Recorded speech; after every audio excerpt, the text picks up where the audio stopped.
Hare Krishna, Jaya Jaya Shri Caitanya, Jaya Nityananda, Jaya Advaita Chandra, Jaya Gaura Bhakta Vrinda, Jaya Jaya Shri Caitanya, Jaya Nityananda, Jaya Advaita Chandra, Jaya Gaura Bhakta Vrinda, Jaya Jaya Shri Caitanya, Jaya Nityananda, Jaya Advaita Chandra, Jaya Gaura Bhakta Vrinda.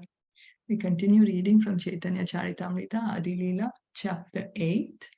We have been reading the purport by His Divine Grace A.C. Bhaktivedanta Swami Srila Prabhupada to text 31. So we'll continue reading it. We read yesterday that we should approach Radha and Krishna through Gaur Nitai. We cannot directly approach Radha and Krishna.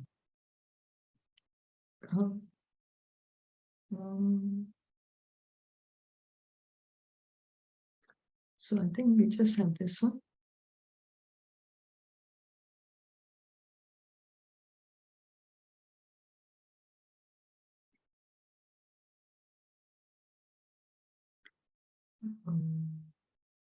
For an ordinary man, worship of Sri Chaitanya and Nityananda Prabhu or the Panchatattva is easier than worship of Radha and Krishna. So some of us may think, oh, but I'm not an ordinary person. I'm great, you know. I'm become a great devotee, so I can worship Radha Krishna. But we follow the authorities. Follow the authorities. First worship Gaur Nitai, Panchatattva, and then we worship Radha Krishna. Unless one is very fortunate, he should not be induced to worship Radha Krishna directly. A neophyte student who is not sufficiently educated or enlightened should not indulge in the worship of Sri Radha and Krishna or the chanting of the Hare Krishna mantra. Even if he does so, he cannot get the desired result. One should therefore chant the names of Nitai Gaur and worship them without false prestige. So Prabhupada is saying, you know, we are neophytes. We had just begun our Krishna consciousness. We are very new. We don't know how to approach Radha and Krishna. So we may commit offenses. And that's the reason we are encouraged to worship Gaur Nitai. By the mercy of Gaur Nitai, we will go to Radha Krishna. It is by their mercy that we can actually go to Radha Krishna. So this is the reason it's being stressed here. Since everyone within this material world is more or less influenced by sinful activities, in the beginning, it is essential that one take to the worship of Guru Gauranga and ask their favor. For thus, despite all his disqualifications, one will very soon become qualified to worship the Radha Krishna Vigraha. Because Krishna does not, it's very difficult to approach Krishna from our position. We have completely forgotten our position. We are thinking I'm the body. We have forgotten we are the soul. We have forgotten we have eternal loving relationship with Krishna. So we don't know how to approach him. For this reason, Krishna came himself 500 years ago as Lord Chaitanya, and Balaramji came as Lord Nityananda. And they know perfectly well what is our consciousness, what is our level of the desires that we have, the material attachments that we have. And they know that. And they came specifically to give us love of Krishna. So if we can take their shelter, we can very easily approach Radha Krishna. But if we say, no, I'm not going to go through Gaur Nitai, I'm going to go to Radha Krishna myself, it will take us lifetimes after lifetimes to reach Radha Krishna. So we need the mercy of Gaur Nitai. It should be noted, even though we have this eternal loving relationship with Krishna, we have it, no one can take it away from us. But it's just that we have forgotten it. And Gaur Nitai are helping us to be situated in that relationship as quickly as possible. They're saying you chant the holy name. So it's by their instruction, by their mercy, that we are chanting the holy name. It's by their mercy that they're taking us back home, back to Godhead. It should be noted in this connection that the holy names of Lord Krishna and Gaurasundar are both identical with the Supreme Personality of Godhead. Therefore, one should not consider one name to be more potent than the other. Now, one may say then, okay, so that means Lord Chaitanya is more powerful than Lord Krishna. No, it's Lord Chaitanya is Krishna himself. It's just the mood is different. When Krishna came as Lord Chaitanya, his mood, he took on the mood of compassion of Srimati Radharani. He came specifically because he knew we are Kalyug people. We have no qualification. How are we going to get the perfection of life? So Krishna, out of his compassion, came as Gaur Sundar.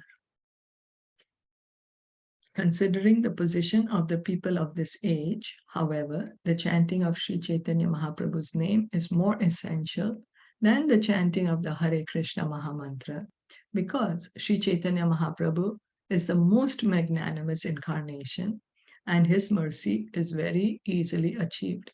So by reading this, one may say, okay, so I will stop chanting Hare Krishna. I will just chant Gaur Nitai, Gaur Nitai. No, we say the Panchatattva mantra, we take shelter of Lord of Chaitanya Mahaprabhu by chanting Sri Krishna Chaitanya Prabhu Nityananda, Sri Advaita Gadadhar, Sri Vasadi Gaura Bhakta Vrinda.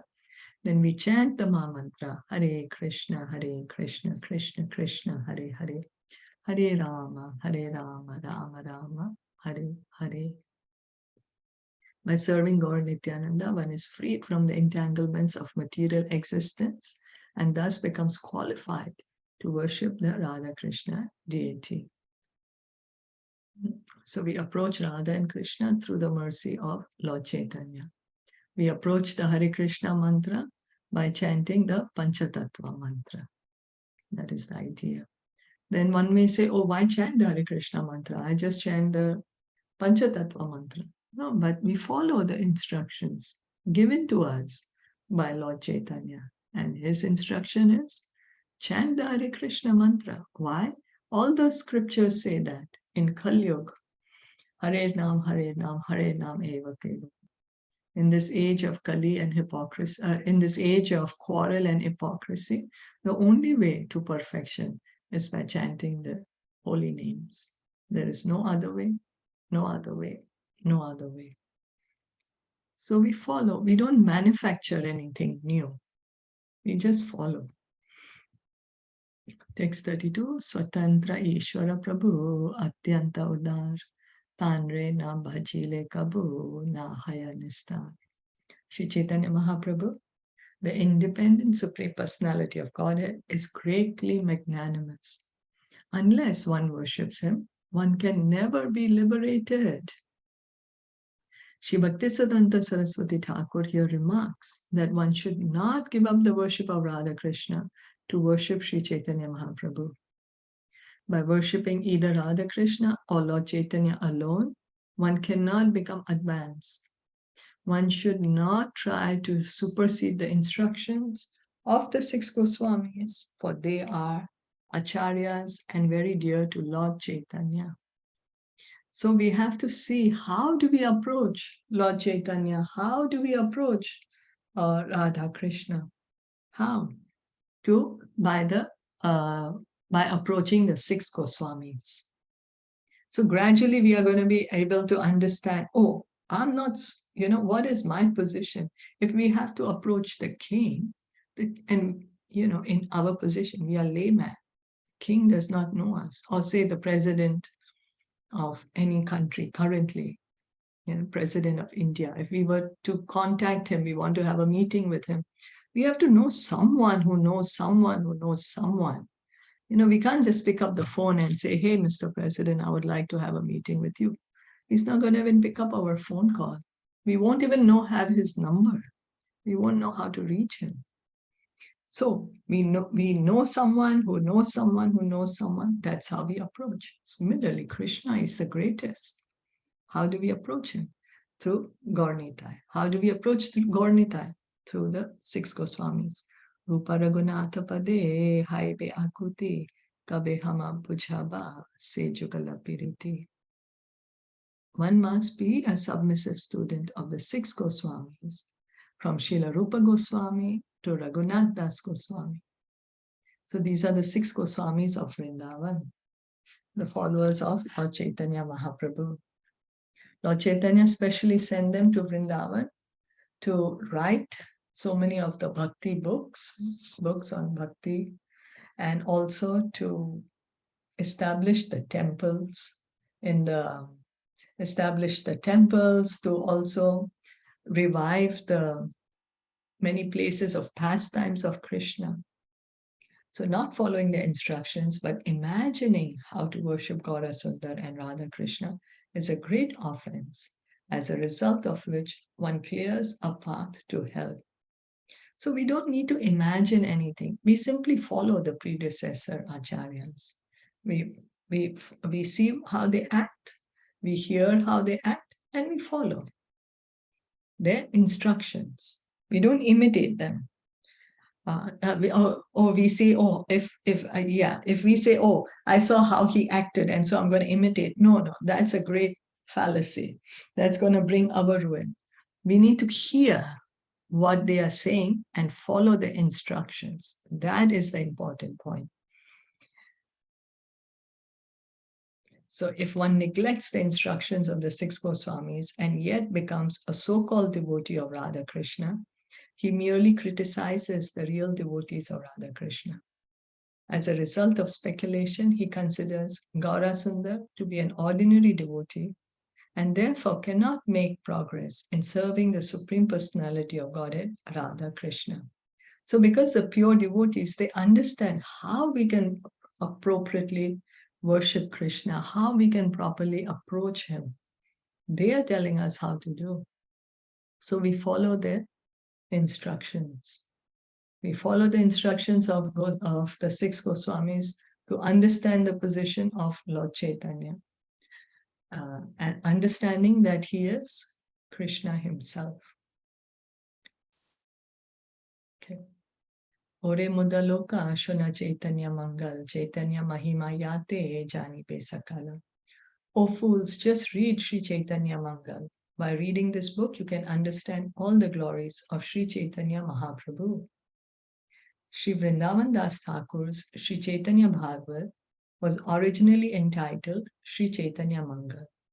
But when Srila Lochan Das Thakur later wrote another book named Sri Chaitanya Mangal, Sri Vrindavan Das Thakur changed the name of his own book, which is now therefore known as Sri Chaitanya Bhagavat. So not any ordinary person cannot record the pastimes of the Lord. The Lord is transcendental, his pastimes are transcendental. Only an empowered personality can record his pastimes. So as Vyasadeva records Krishna's pastimes in Srimad Bhagavatam, the same Vyasadeva, he comes as Vrindavan Das Thakur to record Lord Chaitanya's pastimes. And he recorded them in a book called Sri Chaitanya Mangal. But there is another devotee, a very great devotee. He also recorded the pastimes of Lord Chaitanya, and he named his book Caitanya Mangal. So Vrindavan Das Thakur changed the name of his book to Chaitanya Bhagavat. It's not that he went and fought with him or not. No, sometimes happened. There was no WhatsApp in those days. You cannot know things so fast, you know. Things were really very remote. There was no proper transportation. This was like almost 500 years ago. So Vrindavan Das Thakur, he changed the name. The life of Sri Chaitanya Mahaprabhu is very elaborately described in the Chaitanya Bhagavat. And Krishna Das Kaviraj Goswami has already informed us that in his Sri Caitanya Caritamta, he has described whatever Vrindavan Das Thakur has not mentioned. So what we are reading right now, this is Caitanya Caritamrita, and it is recorded by Krishna Das Kaviraj Goswami. So Krishna Das Kaviraj Goswami tells us that he is describing in detail those pastimes of Lord Chaitanya, which Vrindavan Das Thakur has not mentioned in his Caitanya Bhagavat. There is no competition happening here. They are all great, great devotees. Their mood is they want to serve everyone and for everyone to know the pastimes of Lord Chaitanya. There is no that, oh, I will become more famous or he will become more famous or, nothing like that. So Krishnadas Kaviraj Goswami records in this book, Caitanya Caritamta, whichever pastimes Vrindavan Das Thakur has maybe only briefly mentioned or maybe not mentioned. This acceptance of Sri Chaitanya Bhagavat by Krishnadas Kaviraj Goswami indicates his acceptance of the disciplic succession. A writer of transcendental literature never tries to surpass the previous acharyas. So Krishnadas Kaviraj Goswami, he's bona fide, he's a pure devotee, he's an acharya. And so he is not trying to negate the supremacy of Vrindavan Das Thakur. He's not trying to show that I'm greater than someone. We may try to do it on our material level, but never the pure devotees. They're completely on the transcendental platform. And so they always observe this etiquette, Vaishnava etiquette, of not surpassing the previous acharya. Is that okay?